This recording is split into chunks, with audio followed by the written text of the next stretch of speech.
you think about, this rush of men's undisputed fights that is happening? Because for a while, the women's division had all the undisputed champions and fights, and now the men's division are kind of trying to catch up, so to say. When you look at that, what do you think? Do you think you were kind of a trendsetter in being like, yo, no, we got to unify these belts. We're not going to let anything stand in the way? Well, I am the only boxer to make the Guinness World Records in 2022, so I guess that means something. But I don't think that, I think that in boxing, for the undisputed, for the 4 weight classes, well, for the 4 belt era, it's very hard to accomplish that. And for many different reasons, not just because fighters are scared of each other, but because of, different promotions and networks and all this kind of stuff. But I think that with me becoming undisputed, though, it did kind of make people want to have all 4 belts because it's very prestigious, and I think that when everybody's done with boxing, you can have whatever kind of records you want, but people want to know, like, what was your stats? Who did you fight, and did you fight the best? I think that me coming out the gate, fighting Hannah Gabriels, Christina Hammer, Tori Nelson, Ivana Habazin, Marie-Eve DeCare, it's a bunch of undefeated fighters. I think that with me doing that, it kind of showed that, that women are taking bigger step ups than the men, and that if they don't do something quick, then I'm always going to have more confidence in them. Like, I'm the fastest boxer to be a 3-time division world champion in 10 fights. Not Lomachenko. He did it in 11. I keep telling people that, but they keep saying that it's not Lomachenko. I beat that record. Congrats to him, though. He's close, but I won. It's me. I got 3 different weight classes in 10 fights. I'm putting you on the spot because I know you got a lot of friends in the industry, and a lot of fighters support you. Who are your 5 favorite fighters to watch right now? My favorite? 5. Yep, favorite fighters to watch right now. Shakur Stevenson, Earl Spence, Terrence Crawford, AJ. Ooh, we got one more.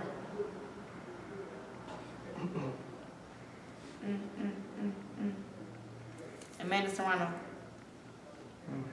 Yeah. That's a good list. What, yeah, that's all right. What is it about, like, women's boxing, and even more so than men's boxing? There seems to be like this camaraderie there. Like, you guys talk to each other on Twitter, you guys joke. I see you and Michaela Mayer like talking all the time. Yeah. You and Serrano are very friendly. You go to each other's fights, support each other. There's like this real support in women's boxing. Where did that come from? Is it because you fought in the Olympics, you know some of them closely, you had a similar journey? Or is there just respect because of the road traveled? Nah, it comes from me not being no hater. You see, when you hate on other girls who are good, you can't be friends with them. A lot of girls, I'm friends with a lot of girls in boxing, but a lot of girls in boxing are not friends with me because of how great I am, because they hate me. They wish that they was me. So that's why if you see me not supporting the females, because she started it with me. I don't ever be hating on nobody. Like Serrano, 7-time division world champion, I support her fights. I share her stuff on my Instagram. I'm a fan of her. I even put on a Amanda Serrano shirt when she was getting ready to fight. Like, this is way before any Jake Paul ever came in the picture. Like, I've always been a fan of Amanda Serrano. And I want to be a 5-time division world champ. It's not going to be as many as her, but I still respect her, because how do you go from 118 to 140? It don't even make sense. But she do it, and she make it look flawless. Me and Franchana fought 5 times. We cool. She actually made my outfit for this fight I got coming up. It's hard. I can't wait to show y'all my outfit. But me and Franchana, we thick as thieves, but even with that, we look forward to fighting each other again, right? To be in that $1 million fight, because that's the Layla Ali versus Ann Wolf fight in the women's division. It's Claressa Shields versus Franchana Cruz. That's just being real. But then all the other girls, I'm just supportive of them because I'm not a hater, and I know that the more we stick together, the more that we can do. We gotta kind of. The fans know me, right? But I gotta let the fans know, like, look, it's other girls. I feel like I'm pound for pound, but it's other girls who are good too. You know what I'm saying? So I like to share that, because that's gonna build women's boxing, because I can't do it by myself. Like, I can go out there and fight and win the fights, but they need to know there's other weight classes and other girls who will go in there and do their thing. Any prediction on that Serrano-Taylor fight? Yeah, split decision, Amanda Serrano. And what do you think the biggest fight to make in women's boxing is? The biggest fight? Yeah. In women's boxing? Mm-hmm. Amanda Serrano and Katie Taylor. And if people keep asking me why I say that, once again, I ain't no hater. Y'all give Amanda Marshall too much credit. She's a one-time champion. One. And she fought for my banking belt. See, I won all these belts at 160 already. I beat Christina Hammer for these belts, right? I had to vacate this belt to become undisputed at 154. Or they wanted to let me become undisputed and I wouldn't be in the Guinness World Records in 2022. I wanted to make history, so I vacated it. She fought for this belt. She won it. She's a one-time champion, right? I'm a 12-time world champion. So back to what I was saying, why Amanda Serrano and Katie Taylor is bigger.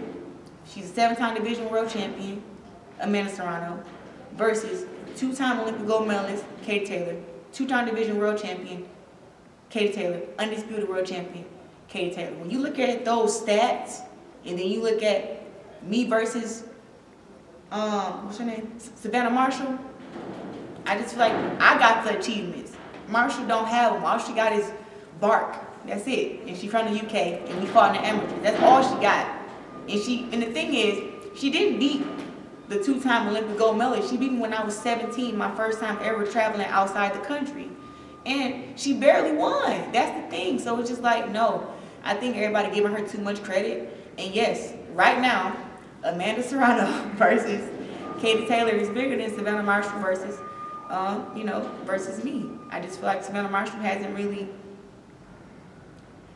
if she earned it, she's fighting last-minute replacements for most of her fights and getting big knockouts. Congrats, but Katie is taking on big challenges, and Delphine Pursoon and Jessica McCaskill, like she's fighting some tough fights. And here we have Marshall fighting girls who come from 154 and 147, giving them a week's notice and knocking them out. Congrats, but she ain't accomplished nothing.